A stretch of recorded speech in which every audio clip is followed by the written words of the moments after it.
इतने लोगों से जिनसे मेरी बातचीत हुई है इधर बाहर निकल के भी, वो हर कोई कह रहा है क्या देखना अब मैच, क्या देखेंगे हम मैच, किस तरह वापस, मैं टीम को नहीं कहूँगी, आवाम को किस तरह वापस मोटिवेट किया जाए इस चैंपियंस ट्रॉफी की तरफ, पाकिस्तान टीम की कारकर्दगी को देखते हैं। अगर दोबारा मोटिवेट करना है तो 23 वाला मैच जीतना पड़ेगा, बहुत जरूरी, और कोई इसका हल नहीं है। बट कैसे? मैच जीतोगे तो स्टे कर जाओगे इस इवेंट में, अदरवाइज आप आउट हो जाओगे। बिल्कुल। तो आई मीन कि इंडिया का मैच कितना इंपॉर्टेंट है ये हमें सबको पता है। यहाँ पे क्योंकि हम सवेरा हमने हमेशा मेरे मुंह से आपने रिजवान का नाम बहुत सुना होगा, एज ए कप्तान कप्तान कप्तान, जहाँ उसने अच्छी कप्तानी की है, जहाँ उसने अच्छी परफॉर्मेंस की, हम सब ने अप्रिशिएट किया और उसके लिए थिंक सपोर्ट किया उसको। लेकिन लास्ट मैच में गलतियाँ की हैं, गलतियाँ हुई हैं।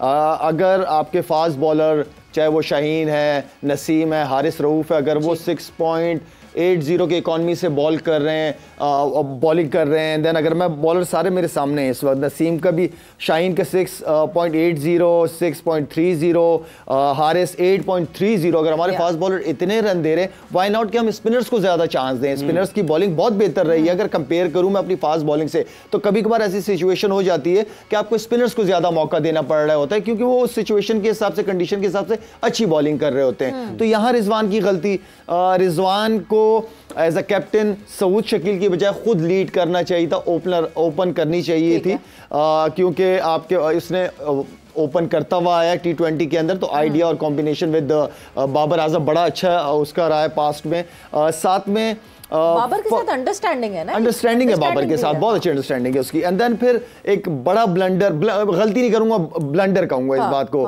कि आप फखर जमान इंजर्ड है, वो फिट नहीं है। यार आप उसको नीचे रख लो ना, उसको 7वें नंबर पे बैटिंग करा दो जब फिट नहीं है। तो जो मेन बैट्समैन है, तैयब ताहिर हो गए, आगा सलमान हो गए, एंड देन खुशदिल हो गए, इनको ऊपर चांस देना चाहिए था।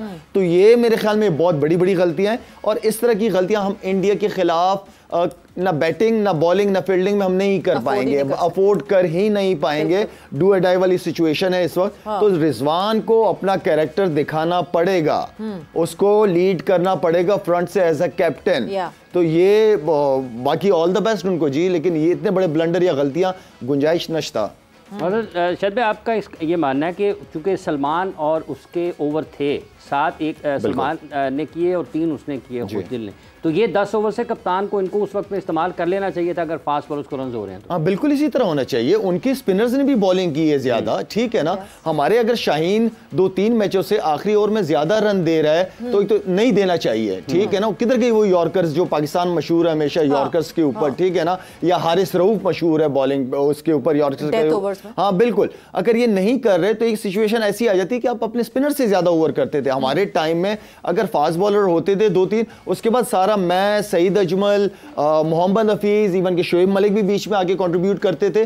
तो ये अकॉर्डिंग टू सिचुएशन, जरूरी नहीं कि वो आपके मेन बॉलर है तो सारे ओवर वही करेंगे, नहीं, कभी कभार सिचुएशन ऐसी होती है कि आप स्पिनर से ज्यादा ओवर करवा देते हैं। किसका दिन अच्छा है किसका नहीं। मगर लाला अभी जिस तरह हमने अभी ये मैच देख रहे हैं बांग्लादेश और इंडिया का, उससे अंदाज़ा ये हो रहा है कि इंडिया बड़ा सोच समझ के स्पिनर्स के ऊपर डिपेंड कर रहा है और स्पिनर्स लेकर गया है ज़्यादा।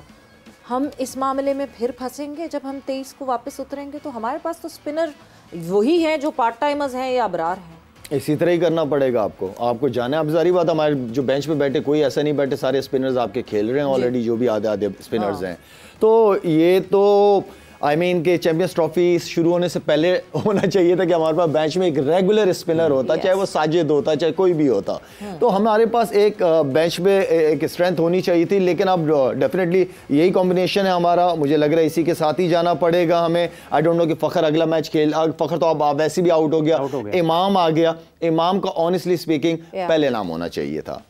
वो जो मैंने कहा था ना कि 1-2 प्लेयरों पे मैं बात कर सकता हूँ, लेकिन करना नहीं चाह रहा कि किनको नहीं होना चाहिए था और किनको होना चाहिए था। तो किनको नहीं होना चाहिए था उनका तो खैर मैं नाम नहीं लूंगा, लेकिन इमाम को होना चाहिए था। क्यों नहीं नाम लेंगे, किनको नहीं होना चाहिए था लाला? सवेरा मैं बताऊं आपको, थोड़ा सा मैच हो जाए, 1-2 मैचेस हो जाए ना, फिर बात करते हुए बंदा अच्छा लगता है, मोटिवेटेड रहे। हाँ मोटिवेटेड रहे। मैं नहीं चाह रहा कि मेरी बात से कोई नेगेटिव उन प्लेयरों को, क्योंकि हमेशा मेरी तरफ से ये रहा कि मैं हमेशा प्लेयरों को ड्यूरिंग द टूर्नामेंट सपोर्ट करता ही हूँ।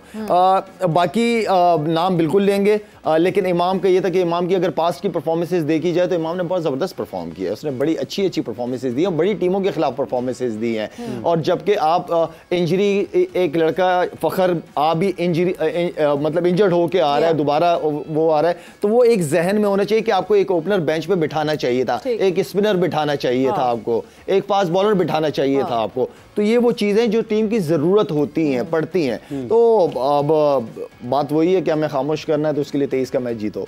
23 का मैच जीतो। अच्छा, आप माइंडसेट की बात करते हैं और एटीट्यूड की बात करते हैं, गो कि अभी को बहुत रन्स ऑन बोर्ड नहीं किए हैं बांग्लादेश ने, लेकिन एक मुश्किल सूरत हाल से निकले हैं। बॉडी लैंग्वेज के एतबार से और एटीट्यूड के एतबार से इनकी जो गुज़िश्ता 6-8 माह की क्रिकेट आप देखते हैं, इनमें बेहतरी आ रही है? कुछ बेहतरी आ रही है, नजर आ रही है, सबको नजर आ रही है। देखिए यार, हमें हरा के गए हैं यार, हमारी पूरी टेस्ट टीम खेल रही थी और हम हारे हैं पाकिस्तान में। तो इसका मतलब है कि टेस्ट मैच T20 नहीं था, टेस्ट क्रिकेट थी वहाँ। तो इसका मतलब है कि वो एक ट्रैक पे चल रहे हैं, उस चीज़ की कोशिश कर रहे हैं और उसके रिजल्ट्स आ रहे हैं। तो अभी भी अगर ये 2:30 2:40 रन होते हैं, मैं तब भी नहीं कहूँगा कि इंडिया आराम से जीत जाएगा। उनके बॉलर्स हैं, उनके पास ऐसे बॉलर्स हैं, उनकी टीम के अंदर उनकी फील्डिंग इतनी है, स्टैंडर्ड्स उन्होंने अपने मेंटेन किए हैं कि वो किसी को आराम से वन साइडेड इस तरह नहीं जीतने देंगे। 214 तो हो चुके हैं, 214 पे 7 है इस वक्त बांग्लादेश, और अभी भी जो है वो 46 ओवर चल रहा है, यानी 4 ओवर और बाकी हैं, 24 बॉलें बाकी हैं। हम देखते हैं कि थोड़े से रन्स और बन जाएंगे, बट वही रेजिस्टेंस की बात, वही सेल्फ बिलीफ की बात। लाला, फिर पाकिस्तान की तरफ मैं वापस आऊँगी।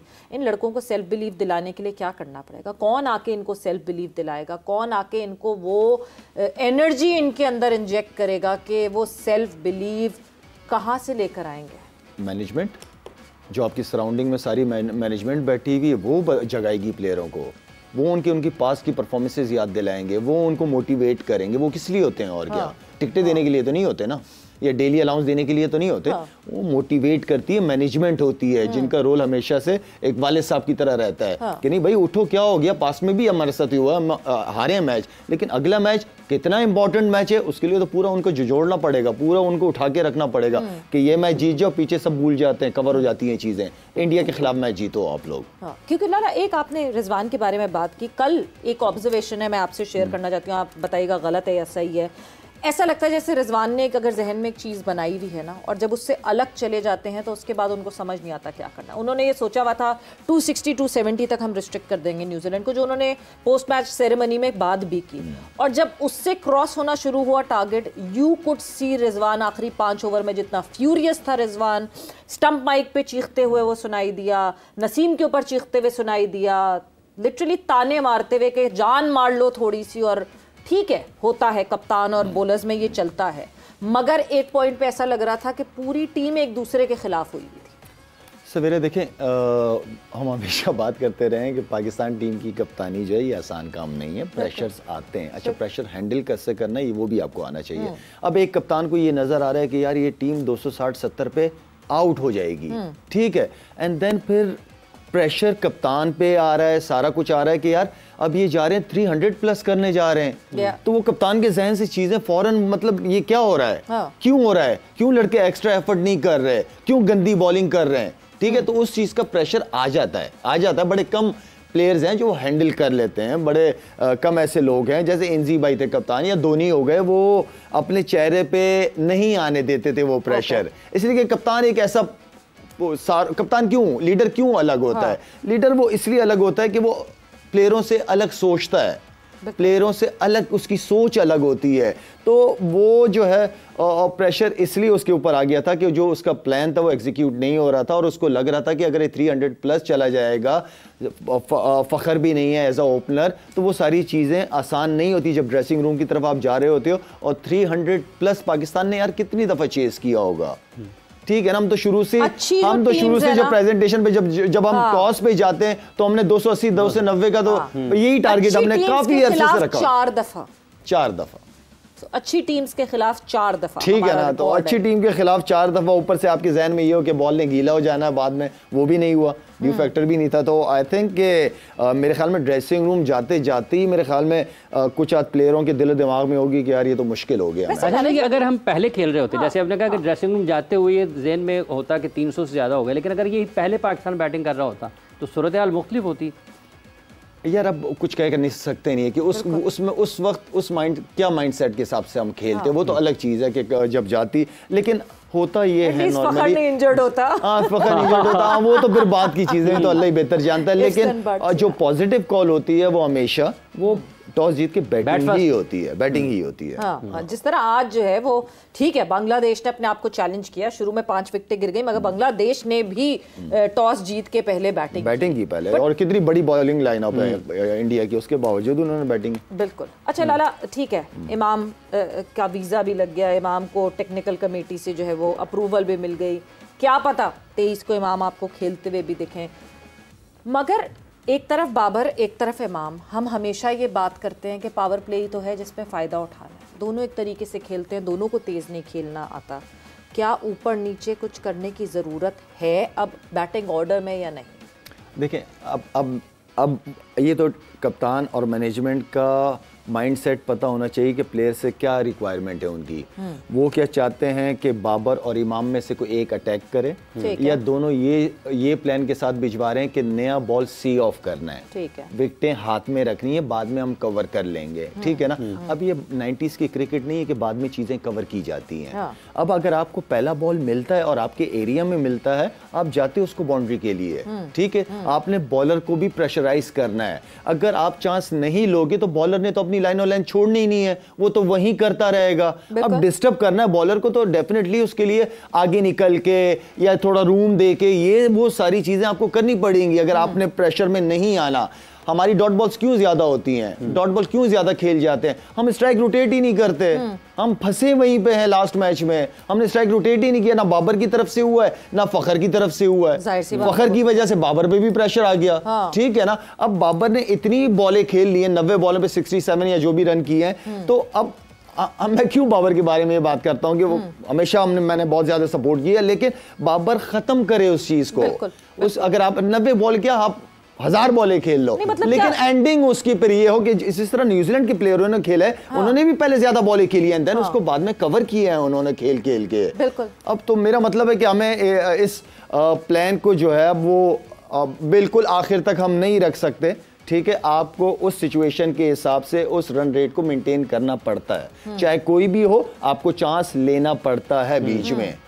तो इसका मतलब ये है कि मुझे तो ये लगता है हमारे बैटर्स को क्या रोलर स्केट्स पहनाएं कि रनिंग बिटवीन द विकेट तेज करें। लाला, मतलब जिस टाइम पे मैं थोड़ा सा बार बार पास में जाके सोचती हूँ, शोएब मलिक की रनिंग बिटवीन द विकेट्स, थोड़ा सा और पीछे चले जाए मोइन खान की रनिंग बिटवीन द विकेट्स, ये कोई ऐसी एग्जाम्पल्स हैं हमारे पास कि मुझे आज के ज़माने में पता नहीं, हाफिज आपके जहन में कोई होगा कि कौन हमारे यहाँ रनिंग बिटवीन द विकेट्स बहुत ज़बरदस्त और एक्यूरेट करता है? मतलब टेस्ट मैचेस में शान दौड़ लेते हैं ज़्यादा अच्छे तरीके से, या जो कोई नए ये साउथ वगैरह वो क्योंकि फिटनेस में बार बार वो पॉजिटिव आते हैं। सवेरा रनिंग बिटवीन द विकेट तो बात की बात है, सिंगल तो लो।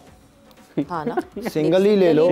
एक सिंग हम बॉल ही देखते रहते हैं कहाँ जा रही है। वो इन्हें जो पॉजिटिव इंटेंट की बातें करते हैं, वो हमेशा मैं यही कहता हूँ कि छक्का चौका नहीं है, स्ट्राइक रोटेट करो, सिंगल सिंगल डबल सिंगल, ये बॉलर को बड़ा प्रेशराइज करता है और आपके ऊपर से प्रेशर खत्म होता है जितने आप सिंगल्स लेते हो। एटलीस्ट स्कोर बोर्ड आपका चलता रहता है आहिस्ता आहिस्ता, बाद में आप कवर कर जाते हो चीजों को। लेकिन सिंगल डबल जरूरी है, बहुत इंपॉर्टेंट है 50 ओवर की क्रिकेट में, क्योंकि हमेशा ये कहा जाता है कीप द बोर्ड टिकिंग, और बोर्ड टिक करता रहेगा तो